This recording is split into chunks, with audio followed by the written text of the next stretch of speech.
इस शो में एक बहुत बड़ा मुद्दा उठाना चाहते हैं और वो मुद्दा ये है कि क्या पंडित जवाहरलाल नेहरू ने भारत में कश्मीर के विलय को जानबूझकर टालने की कोशिश की थी। ये एक ऐसा सवाल है जिसका जवाब आपको इतिहास की किताबों में भी शायद सही नहीं मिलेगा और इसका सच आज हम आपके सामने पेश करेंगे। ये विश्लेषण आज इसलिए कर रहे हैं क्योंकि आज ही के दिन यानी 26 अक्टूबर 1947 को जम्मू कश्मीर रियासत का भारत में विलय हुआ था, इसलिए आज का दिन बड़ा खास है।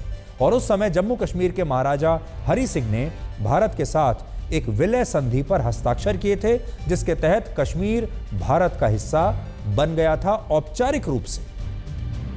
आजादी से पहले भारत में 500 से ज्यादा रियासतें थीं और इन सभी रियासतों के सामने दो विकल्प थे।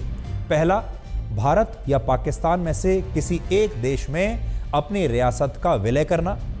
उनसे कहा गया आप एक को चुन लीजिए, या तो भारत को चुन लीजिए या पाकिस्तान को। और दूसरा विकल्प था स्वतंत्र रियासत के रूप में काम करना।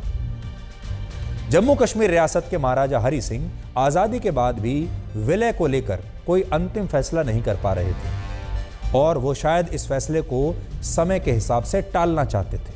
उन्हें लगता था कि दोनों में से जो मुझे अच्छी डील देगा, जो मेरी सारी शर्तों को मान लेगा, उसके साथ विलय कर लेंगे। लेकिन जब वे ये सोच विचार कर ही रहे थे, इसी बीच 22 अक्टूबर 1947 को, सोचिए हम 15 अगस्त 1947 को आज़ाद हुए हैं और अक्टूबर के महीने में पाकिस्तान से 300 ट्रक भरकर कश्मीर की सीमा में दाखिल हुए, जिनमें 5000 कबायली मौजूद थे। और इन कबायलियों ने उस समय न सिर्फ जम्मू कश्मीर पर हमला किया, बल्कि महाराजा हरि सिंह की जो स्टेट फोर्स थी, यानी उनकी जो उनके राज्य की सेना थी, उसे हराते हुए मुजफ्फराबाद से श्रीनगर जाने वाले रास्ते पर आगे बढ़ना शुरू कर दिया और कश्मीर के एक बड़े हिस्से पर कब्जा कर लिया।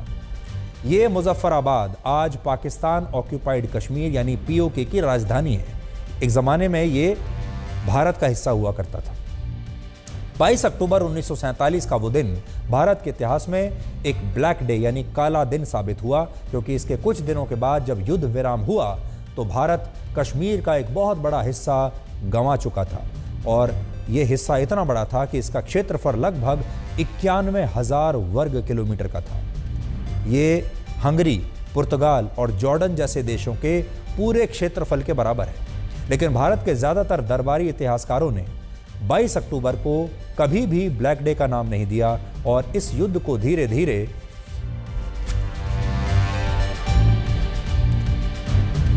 जानबूझकर देश के लोगों की याददाश्त से मिटा दिया गया। जबकि जिस पाकिस्तान ने यह युद्ध भारत पर थोपा था, जिसने हमला किया था, उसने इसका उलट किया। पाकिस्तान आज भी 26 और 27 अक्टूबर को ब्लैक डे के रूप में मनाता है, क्योंकि आज ही के दिन कश्मीर का हमारे देश में विलय हुआ था और फिर 27 अक्टूबर को भारत की सेना का पहला जत्था श्रीनगर पहुंचा।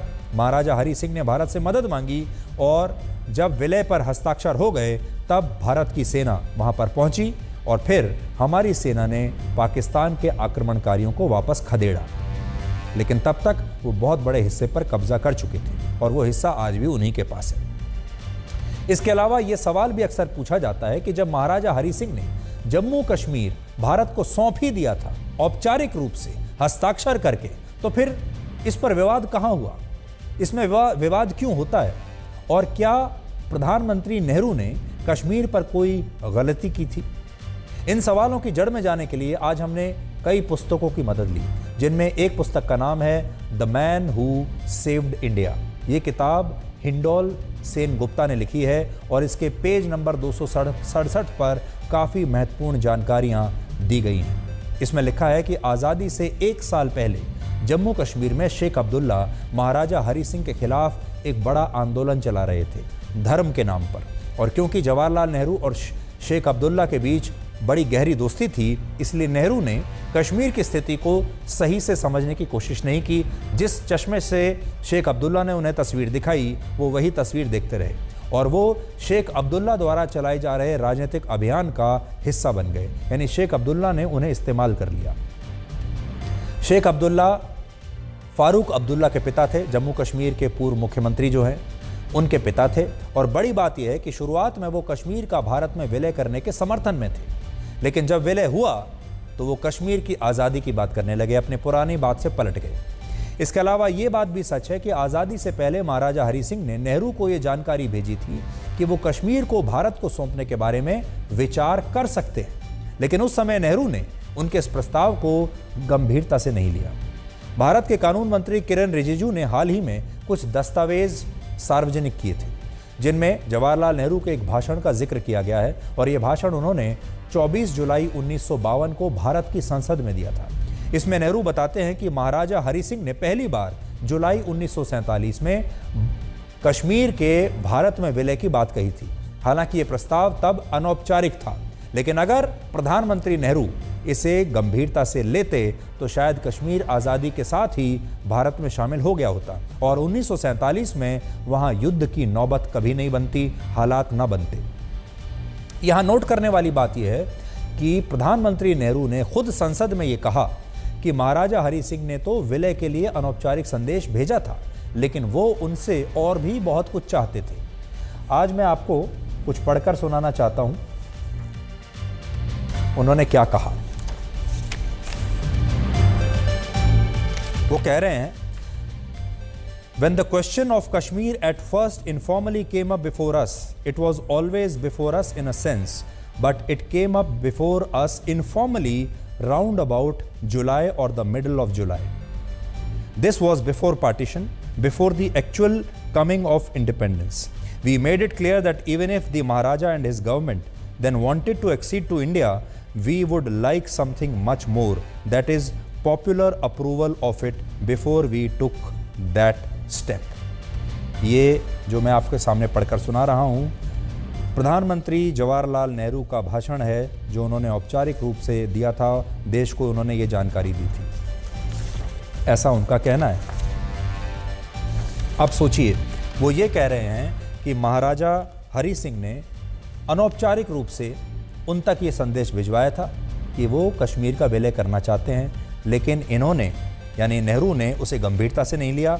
और वो ये कह रहे हैं कि राजा ने तो कह दिया कि हम विलय करना चाहते हैं, लेकिन हम ये भी जानना चाहते थे कि वहाँ के लोग क्या चाहते हैं। तो हम जो पॉपुलर अप्रूवल है, पॉपुलर अप्रूवल का यहाँ मतलब है कि वहाँ की जो जनता है उसका मत क्या है, और अगर जनता चाहेगी भारत में विलय करना तभी हम करेंगे, नहीं तो नहीं करेंगे। और आप सब जानते हैं कि तब कश्मीर में जो मेजॉरिटी पॉपुलेशन थी वो मुसलमानों की थी, हिंदुओं की नहीं थी। कश्मीर के मुद्दे को लेकर उस समय जवाहरलाल नेहरू की सरकार ने दो और बड़ी गलतियां की, जिनमें पहली गलती थी भारत के आखिरी वाइसरॉय लॉर्ड माउंटबेटन को देश का पहला गवर्नर जनरल बनाना। अब सोचिए, हम आज़ाद हो गए, फिर भी हमने पहला गवर्नर जनरल देश का उन्हीं को बना दिया जिन्होंने हम पर शासन किया, यानी लॉर्ड माउंटबेटन को। आज़ादी के बाद ये जिम्मेदारी किसी भारतीय नेता को मिलनी चाहिए थी, लेकिन क्योंकि नेहरू के लॉर्ड माउंटबेटन की पत्नी एडविना माउंटबेटन से बड़े अच्छे रिश्ते थे और दोनों के साथ उनकी दोस्ती थी, इसलिए वो लॉर्ड माउंटबेटन को आज़ादी के बाद भारत का पहला गवर्नर जनरल बनाने के लिए तैयार हो गए। और कौन जानता है, हो सकता है आज़ादी से पहले, हो सकता है अंग्रेज़ों ने या लॉर्ड माउंटबेटन ने ये शर्त ही रखी हो कि आज़ादी के बाद भी आप मुझे इस पद पर नियुक्त करेंगे, जबकि पाकिस्तान ने साफ इनकार कर दिया। उन्होंने ऐसा नहीं किया जैसा हमने किया। पाकिस्तान के पहले गवर्नर जनरल खुद मोहम्मद अली जिन्ना बने और उन्होंने माउंटबेटन को गवर्नर जनरल बनाने से इनकार कर दिया। नेहरू के इस फैसले का ही नतीजा था कि लॉर्ड माउंटबेटन कश्मीर के विलय की इस प्रक्रिया में पूरी तरह से शामिल हुए और उन्होंने उस जमाने में 4 दिन का एक कश्मीर दौरा भी किया, जिसमें वो महाराजा हरि सिंह से मिले और उन्हें नेहरू सरकार के प्रस्ताव के बारे में जानकारी दी। तब लॉर्ड माउंटबेटन ने महाराजा हरि सिंह से कहा कि कश्मीर में जैसे ही कानून व्यवस्था ठीक हो जाएगी और वहां से हमलावरों को खदेड़ दिया जाएगा, उसके बाद विलय का यह मुद्दा जनता की मदद से निपटाया जाएगा। यानी वो महाराजा हरि सिंह को यह भरोसा दिला रहे थे कि अभी भले ही कश्मीर का भारत में विलय हो जाए, लेकिन बाद में जनमत संग्रह जरूर कराया जाएगा। महत्वपूर्ण बात यह है कि यही बात उस समय नेहरू भी कह रहे थे, यानी नेहरू और लॉर्ड माउंटबेटन दोनों एक ही भाषा और एक ही बात कह रहे थे। 1 जनवरी 1948 को भारत ने संयुक्त राष्ट्र के मंच पर कश्मीर के मुद्दे को औपचारिक रूप से उठा दिया, जिसे बहुत बड़ी गलती माना जाता है, क्योंकि तभी से हमने इस मुद्दे का अंतर्राष्ट्रीयकरण कर दिया और इसी के बाद से जो कश्मीर भारत का आंतरिक मामला होना चाहिए था, वो एक बहुत बड़ा अंतर्राष्ट्रीय मुद्दा बन गया। बड़ी गलती ये थी कि इसे यूनाइटेड नेशंस में लेकर कौन गया? जवाब है जवाहरलाल नेहरू खुद इसे लेकर गए। बड़ी बात यह है कि तब संयुक्त राष्ट्र की स्थापना हुए मुश्किल से 3 साल भी नहीं हुए थे और तब संयुक्त राष्ट्र का इतना प्रभाव दुनिया में था भी नहीं। लेकिन नेहरू ने कश्मीर के मुद्दे को संयुक्त राष्ट्र के मंच पर लाकर इसे एक बहुत बड़ा रूप दे दिया और ऐसा कहा जाता है कि इस पर तब नेहरू और लेडी माउंटबेटन के बीच कुछ बातचीत हुई थी। इसका जिक्र लेडी माउंटबेटन की बेटी, जिनका नाम है पामेला माउंटबेटन, उन्होंने भी अपनी पुस्तक में किया है और वो लिखती हैं कि एक बार जब कश्मीर के मुद्दे को लेकर प्रधानमंत्री नेहरू काफ़ी भावुक हो गए तो लॉर्ड माउंटबेटन ने लेडी माउंटबेटन से कहा कि वो नेहरू से बात करके उन्हें समझाने की कोशिश करें। और उस समय लेडी माउंटबेटन ने नेहरू को कश्मीर के मुद्दे पर क्या समझाया ये तो वो दोनों ही जानते होंगे और कोई नहीं जानता। लेकिन ये बात पूरा देश जानता है कि इसी समय अवधि में भारत के संविधान में जम्मू कश्मीर को विशेष राज्य का दर्जा दिया गया, जो कि उस समय नहीं देना चाहिए था। और उस समय डॉक्टर भीमराव अंबेडकर ने भी इसका पुरजोर विरोध किया था। इसलिए 2 बड़ी गलतियां हुई। पहली बड़ी गलती, इस कश्मीर के मामले को संयुक्त राष्ट्र में नहीं ले जाना चाहिए था और नेहरू ले गए, ये गलती। और दूसरा, जम्मू कश्मीर को विशेष राज्य का दर्जा नहीं देना चाहिए था और नेहरू ने वो काम भी किया। इसके अलावा जिस समय भारत का विभाजन हुआ तब देश के सरकारी खजाने में लगभग 400 करोड़ रुपए जमा थे और विभाजन के तहत ये तय हुआ कि इनमें से, इस 400 करोड़ में से 75 करोड़ रुपए पाकिस्तान को दिए जाएंगे, क्योंकि जो खजाना था संयुक्त भारत का उसमें यह पाकिस्तान का हिस्सा है।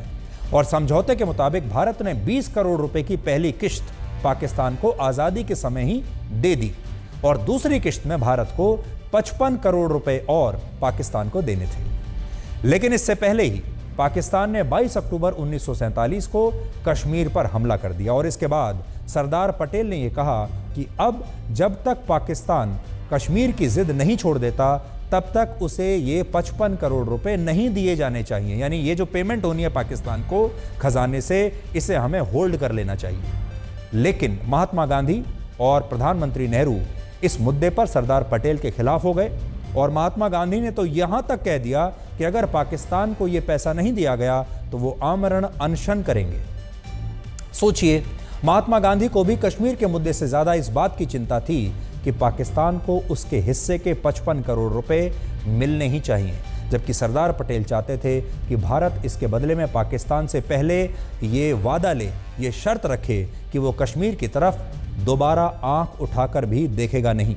लेकिन ऐसा हुआ नहीं और इसका जिक्र इस दस्तावेज में है जो हमने एक पुस्तक से लिया है और इस पुस्तक का नाम है the man who saved India. वो पुस्तक भी मैं आज लेकर आया हूं और आपको बताता हूं कि उसमें क्या लिखा है। Kashmir was not the only dispute. There were other equally acrimonious issues. There had been disputes between Patel and Nehru and Gandhi and even Mountbatten on the issue of sending Pakistan the rupees 55 crore due to it from its share of the treasury. Patel was of the firm belief that India should stick to what had been agreed at partition. The money would be cleared, but only after a final settlement on Kashmir. यानी पटेल के जो विचार थे, सोचिए कितने साफ थे इस पर। पटेल ने कहा कि 55 करोड़ रुपए की जो पेमेंट है पाकिस्तान को, अब वो तब की जाएगी जब पाकिस्तान कश्मीर पर भारत के साथ समझौता कर लेगा, उसके बाद ये पैसा रिलीज होगा। ऐसा सरदार पटेल चाहते थे।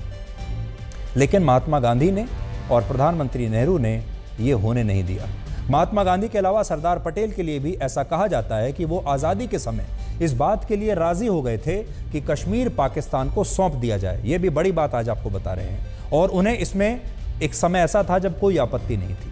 असल में सरदार पटेल कश्मीर से ज़्यादा हैदराबाद को लेकर चिंतित थे, क्योंकि उन्हें डर था कि अगर हैदराबाद के नवाब ने अपनी रियासत का विलय पाकिस्तान में कर लिया तो ये भारत की सुरक्षा के लिए एक बहुत बड़ा खतरा हो जाएगा, क्योंकि हैदराबाद रियासत दक्कन यानी भारत के दक्षिण में मौजूद थी और अगर ये क्षेत्र पाकिस्तान के पास चला जाता तो भारत के कई राज्य पाकिस्तान के एक क्षेत्र से घिर जाते, जबकि जम्मू कश्मीर तो पाकिस्तान की सीमा से पहले ही लगा हुआ था।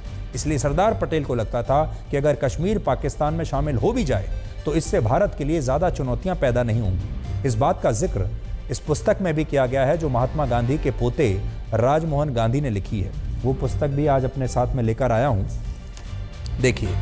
और इसके पेज नंबर 439 पर क्या लिखा है आपको थोड़ा पढ़कर सुनाता हूं।